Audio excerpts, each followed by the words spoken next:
The Mozambique crisis is now backfiring to Zimbabwe. We are seeing a ripple effect. There's also been a coup alert. We see Walter Mozambique warning Zimbabwe President Emmerson Mnangagwa of a looming coup, talk of deferring of the 2028 polls. And what is being said here is that this is the 2030 agenda in motion, unraveling in the nation of Zimbabwe. Now, fellow Zimbabweans, we see what our finance ministry has been doing, which is not necessarily nothing. It's a negative, actually. If it was nothing, it would be better. Now, a negative that does do affect the people is a really sad situation. If it was nothing, zero, and there is no zero loss to the people, that would be very good. Now, I'll tell you this. Let me put my face up closer. The time will come where Zimbabweans will create their own private currency. Yes, it is possible. EcoCash on its own is a currency, but it seems it is not so much open. A private currency is very possible. A private currency that is international, that works else everywhere. Remember, we Zimbabweans, we work for our money. Some of the money comes from the diaspora. A Zimbabwe here, living here in Zimbabwe, can earn forex through selling online transactions. There will be a time where things like Bitcoin, currencies like PayPal, like talking about Walter Mozambique, right, warns Mnangagwa of a potential palace coup.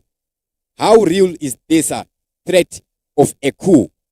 Is it even real, or it is just somebody making political commentary? So I would look up for this ex-post that is supposedly made by Walter Mozambique. I don't find it anywhere. It is nowhere to be found. I do look up the post. Did he make a post and then retract the post? However, what we learn from this story, we see several publications would talk on this, would write on this. We see the Zimbabwe Mail, All Africa would talk of this. We see on Twitter again, some people would be tweeting about it. We see Bulawaya 24 talking about this, right?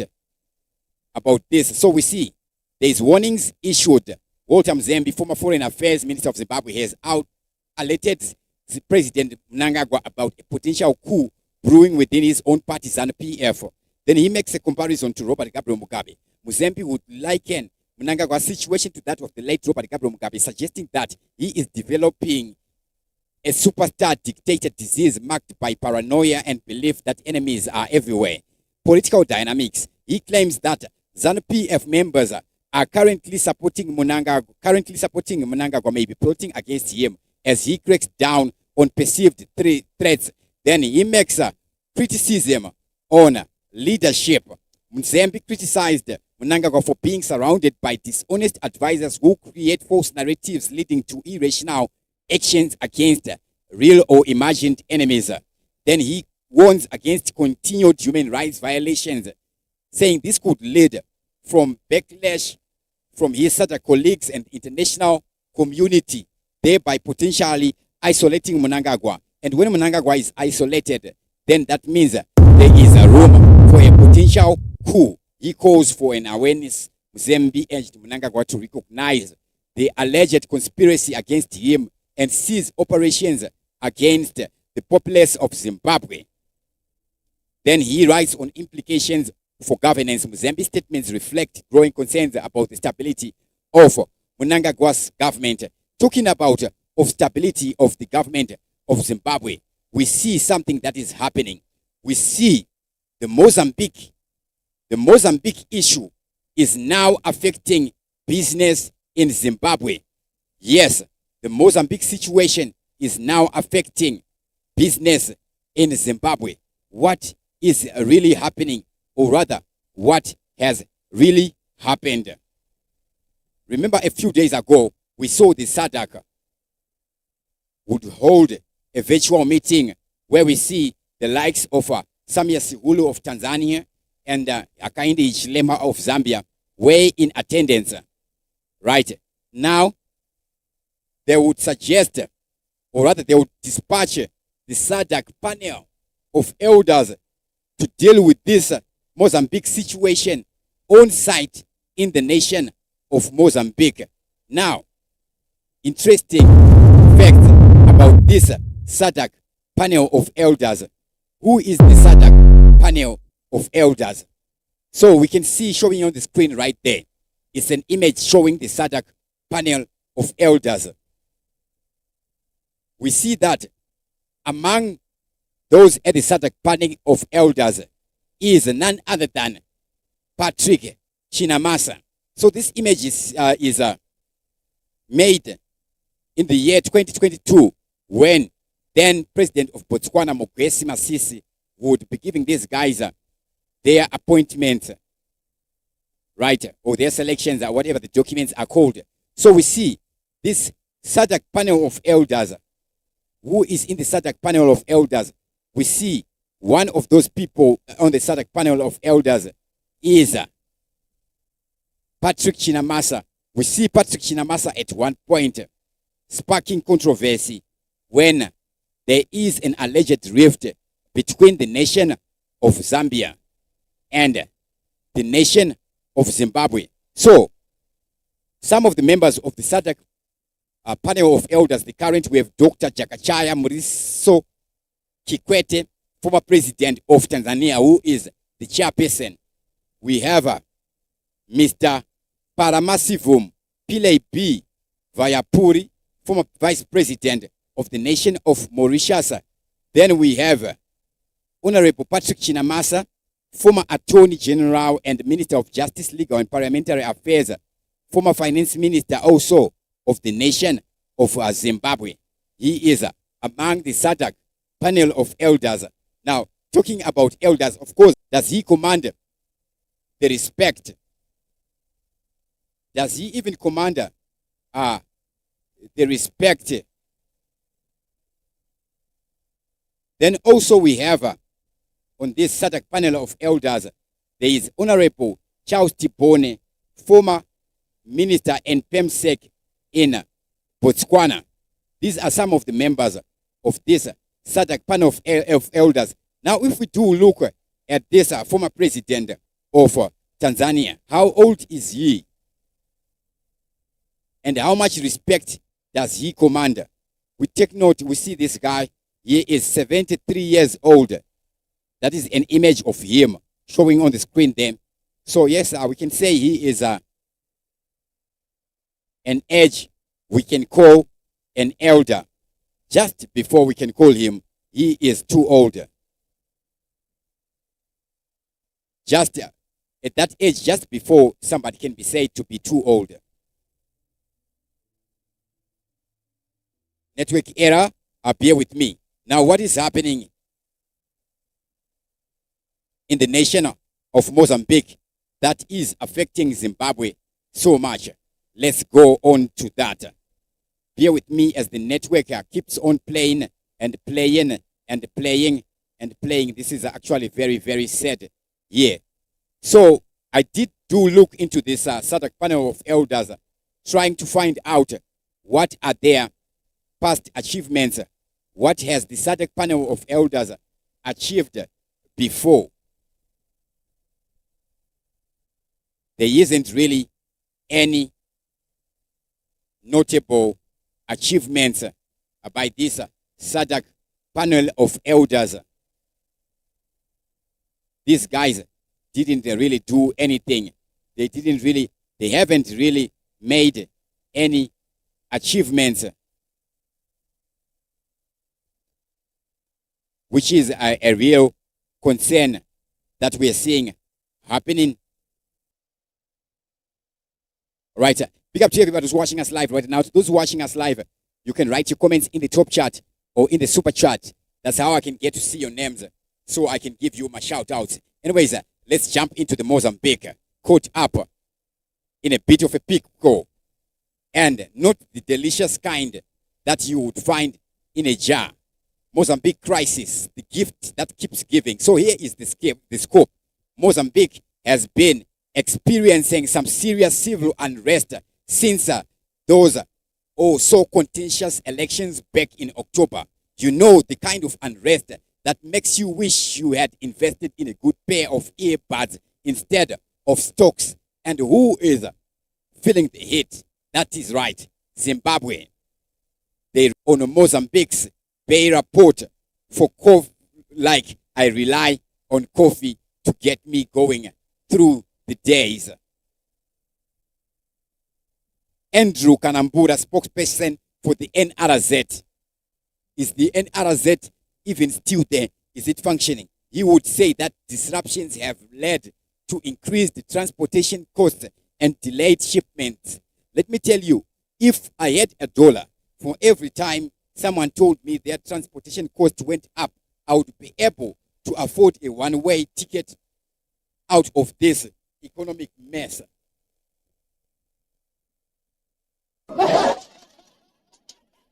The ripple effect, more than just a bad hair day.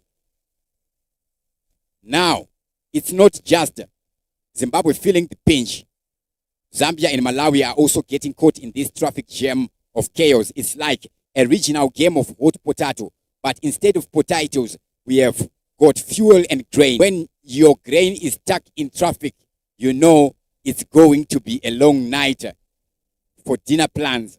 Kanambura highlighted that they move everything from chrome to coal, but with protests causing train operations to be cancelled. Talk about a no-show at the freight party. It's like trying to throw a barbecue without any beggars. You are just left with sad pens. Yes, let the guys feel the heat. It's not like the chrome or whatever they will be exporting benefits the ordinary Zimbabwe. The Zimbabwean, let them feel the heat. Yes, let them know how it feels when they do increase taxes for us. Let them feel the heat. Let them feel the heat. Now, farming season, more like farming frustration. And here we are in the middle of a farming season. Farmers are crying out for fertilizers, but guess what?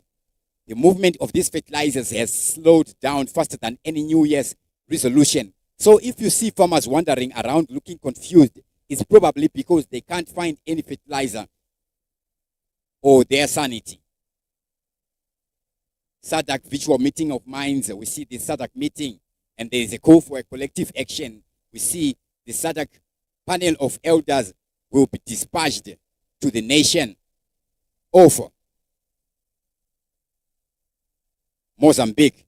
Will they manage to make any resolution or not? Only time will be telling. Now, a few days ago, we did see this image of this Karanda bridge. Now, this bridge is said to have costed 1.8 million United States dollars. Now, this is not the interesting part or the uninteresting part of this story. We see images, this image making rounds on social media, right? What would be said about this image? It would be said the bridge constructed in 2021, costing 1.8 million, has already collapsed. But what do we know? Did this bridge collapse? Collapsing or no collapsing? Collapsing or no collapsing? We know this. The Herald would soon make a publication posting this image they're showing on this screen. Then they write this headline: DDF dismiss rumors of Karanda bridge collapsing as false. Okay, let us say that news is false. How about the information that this bridge costed 1.8 million? Is it true? Such a small building, how much steel and concrete does this building take? How much bags of cement and how much iron and steel does this bridge cost? How much quarry or stones or whatever they use to construct it does this bridge cost? This bridge, cost of how many houses does this bridge take? It's not like it's a dam wall. A bridge now costing like a dam. So, this on its own, as much as the rumors might have been false, I think the bridge was overpriced and the prices for the bridge, or the price for the bridge, is the one that actually was false. Not this those vanongwarira vakomana vachona zvekuzobuda vachiti nyaya dzekunyepa. Why nyaya dzekunyepa idzodzo dzichizobuda? It is because I wouldn't say the people are angry. Let me just say the people of Zimbabwe are not happy. Let me not say they are angry. They are not happy with what they are suffering, what they have been going through. Now we see Zimbabweans, what do we call this? Memory, nostalgia. Zimbabweans are suffering the nostalgia of the day that Mugabe is removed. Now we see Zimbabweans would be writing a message to Chiwenga. What do Zimbabweans say? We see Children of Zimbabwe War Veterans Association, the right Zimbabwe Vice President, and the ZANU-PF's Second Secretary, retired CGD and Chiwenga, aka Babagam, a man who ended Mugabe's 38-year rule. He is the longest serving army general in history, well known for his no-nonsense attitude and corrupt mentality. Okay, but now, what is he achieving? Can he maneuver? We see him under fire. At one time when Mtuli introduces 2% taxes, we would hear Chiwenga saying 2% day, but Zakazoenda Nepi. We don't know what is Zakazoenda Nepi. Now we're seeing him consistently and constantly being mocked on social media. Now, what do some of the Zimbabweans say on General Chiwenga, so we can get just an idea of what is on the minds of Zimbabweans, what Zimbabweans are going through in the nation of Zimbabwe. Okay, let me just read some of the comments. One would write, "It is time," and one would write, "He should have handed over power to the people when he removed Mugabe. But because he also hates citizens, he handed over power to another dictator. To me, he is just as evil as the rest. Everything with connections to ZANU-PF must be removed." One would write, "Tinavo." Another one says, "Idununu remono." Oh, now that's a direct insult there. One writes, "He is finished after ED's son will be president." One would write.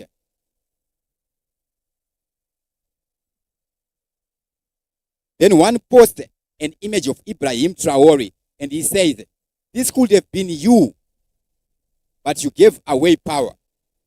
Now you can't get it back." That is Ibrahim Traore. So we see Ibrahim Traore at the John Mahama inauguration in the nation of Ghana. Ibrahim Traore would get the loudest cheer from the crowd. We see Jacob Zuma also get a relatively smaller cheer. But this guy, Ibrahim Traore, is loved in his nation. One would speak on this. Somebody would say, what African leaders are failing to realize as they get shocked by this love that Traore is receiving. African people want service delivery, not election. Another comment would say, he is a corrupt person. For the coup, to giving rule to Mnangagwa instead of Mpoko. Shooting civilians who demanded the release of results. It was ED who removed him. He began his work nearly in 2000, so until 2017. So General was promoted because of ED. That is somebody else who would write. Yes, that sounds also. Chiwenga one would write, Chiwenga is a fool, but I support him against Mnangagwa. Mnangagwa is a worse devil than Chiwenga. I maintain that the military command structure as we have it is now isn't what we need to take Zimbabwe to the next stage. So we see various comments. Then another one would write, Mudara muskura mchidiswa nema youth ezano. Hanzi munorumiwa negarwe kusvika mati eke. All those comments, we're seeing them being made on VP Chiwenga, or rather General Chiwenga. Now, this story that is the cover story in today's daily news and other publication. Zimbabwe polls must be deferred to the year 2028. We also saw news of Triple C MPs going to the pre-cap farm. Then we see Mnangagwa missing at the Ghana inauguration, president inauguration. Maybe he didn't attend because he would be afraid of the same awkward situation that we saw happening at the Duma Boko inauguration. Then we see this. There is rumors and speculation that the Triple C and ZANU-PF are already in a false government of national unity, or rather a false GNU will be the one to take over power, as these guys will be buying time for their 2030 agenda. Me, when I hear of 2030, Pandons go to 2030, what I think about is, I think about 8:30. Now it's almost 20 minutes to 8. 2030 to me means 8:30. It means nothing else, like we are seeing these guys saying here. Now, we would see somebody would make this post on x.com and they write this. When COZWVA spoke, please listen. We posted on 3 July 2024, and here is the daily news headline. Zimbabwe must defer 2028 poll, Triple C reiterate. It is coming from the Triple C who is saying they must postpone the 2028 poll. So has this always been the agenda when we see Tsabangu springing into action? And they are pushing for dialogue. It's GNU in the making, no referendum. But 2030 is inevitable. Dialogue for what? We're seeing what they are doing, working together with the same government. Talks about what?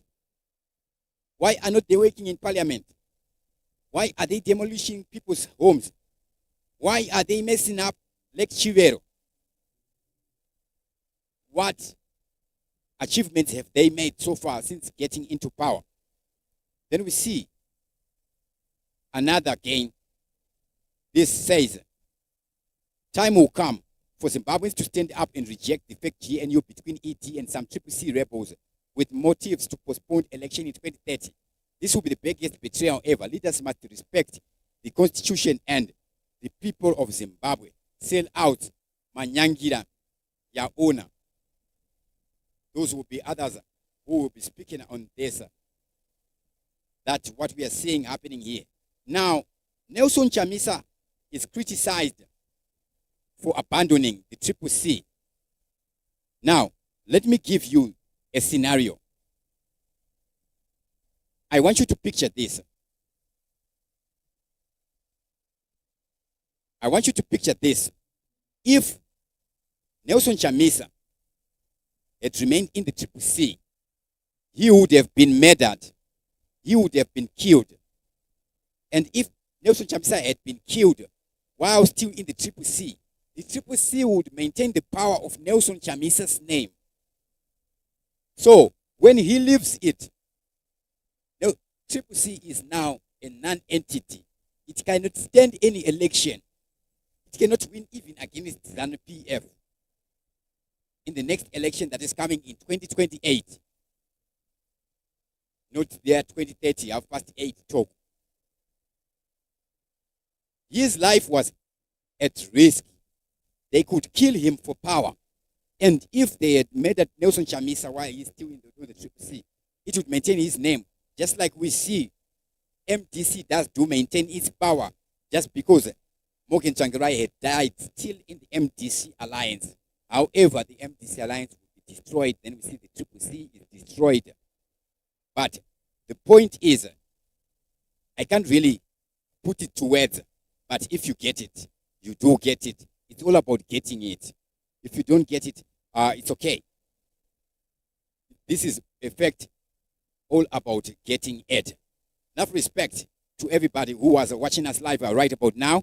Big up to Abdul Analwe says, VM7, TV7, enough respect there. Kumbulani Jungeni says, sure, doctor, enough respect there. And we have Kudakwashe Mlambo says, now clear. Peter Sidindi watching us live. Enias Ndlovu, Gibson Mutandwa, Glot Kiwani Mkoma Ino, Champions Network TV, Steven Mandala, Heavy K, Nomax Dewa, everybody who was watching us live on TV7 Live. Guys, it is you who makes us stand. It is your feedback and your comments that keeps us going. It is you who makes TV7 Live great. And for that, I am grateful. Do continue to support TV7 Live. To those who are watching us live, you can. To those watching us live, just please do take this moment to click the like button just before I do sign out. So what is happening in the nation of Mozambique? Let the guys feel the heat. Let them feel the heat and know how it feels like. Yes. Let them feel the heat. This issue of deferring 2028, these guys are not the people of Zimbabwe. There are many actions we can take on this, and we will take the actions. These guys, their term at law goes until their term ends. There is no room at law where two people who would have not won an election can have an agreement to get into a GNU. The only way a GNU can be created is the way we see happening in South Africa. They shouldn't think that if they agree, they can be GNU. Me, I am an independent candidate wanting to run for president. Will I be part of that GNU that is supposed to go to 2028? We have more than 15 million independent presidential candidates wanting to run for the 2028 elections. Will they be included? The Triple C, who are they? With that, I do sign out. Dr. Clarence, TV7 Live, LP, Mashaba, a big up there. Be blessed wherever you are.